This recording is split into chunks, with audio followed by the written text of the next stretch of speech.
الرحمن علم القرآن خلق الإنسان علمه البيان الشمس والقمر بحسبان والنجم والشجر يسجدان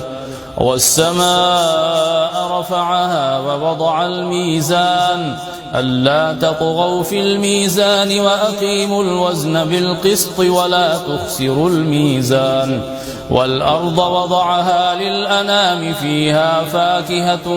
والنخل ذات الأكمام والحب ذو العصف والريحان فبأي آلاء ربكما تكذبان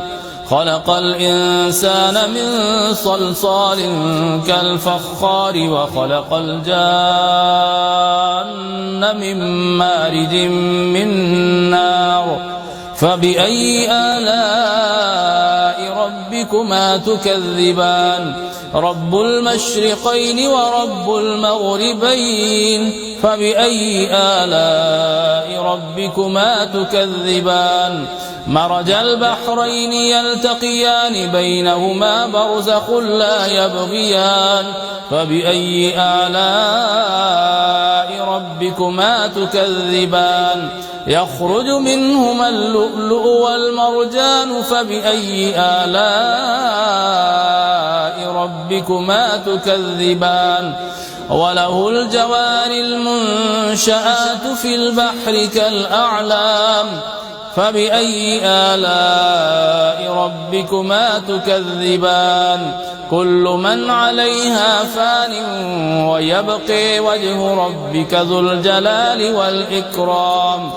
فبأي آلاء ربكما تكذبان يسأله من في السماوات والأرض كل يوم هو في شأن فبأي آلاء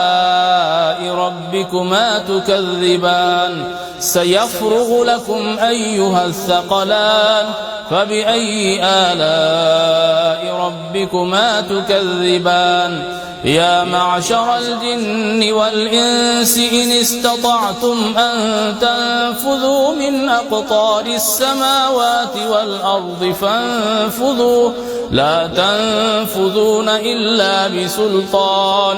فبأي آلاء ربكما تكذبان يرسل عليكما شواظ من نار ونحاس فلا تنتصران فبأي آلاء ربكما تكذبان فإذا انشقت السماء فكانت وردة كالدهان فبأي آلاء ربكما تكذبان فيومئذ لا يسأل عن ذنبه إنس ولا جان فبأي آلاء ربكما تكذبان يعرف المجرمون بسيميهم فيؤخذ بالنواصي والأقدام فبأي آلاء ربكما تكذبان هذه جهنم التي يكذب بها المجرمون يطوفون بينها وبين حميم آن فبأي آلاء ربكما تكذبان ولمن خاف مقام ربه جنتان فبأي آلاء ربكما تكذبان ذواتا أفنان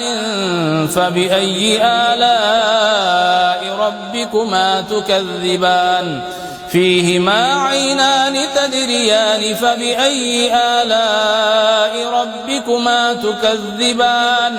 فيهما من كل فاكهة زوجان فبأي آلاء ربكما تكذبان متكئين على فرش بطائنها من استبرق وجنى الجنتين دان فبأي آلاء ربكما تكذبان فيهن قاصرات الطرف لم يطمثهن إنس قبلهم ولا جان فبأي آلاء ربكما تكذبان كأنهن الياقوت والمرجان فبأي آلاء ربكما تكذبان هل جزاء الإحسان إلا الإحسان فبأي آلاء ربكما تكذبان ومن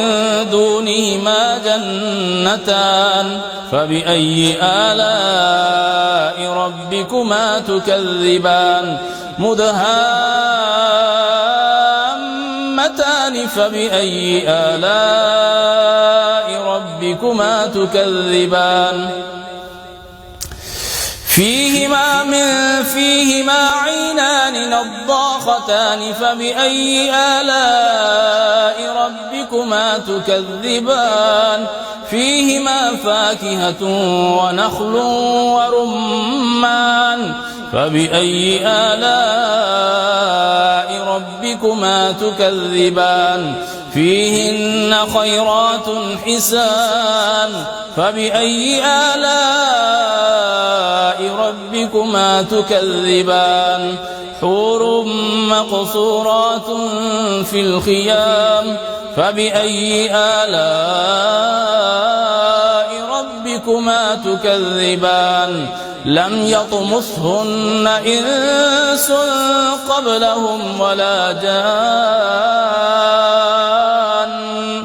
فبأي آلاء ربكما تكذبان متكئين على رفرف خضر وعبقري حسان فبأي آلاء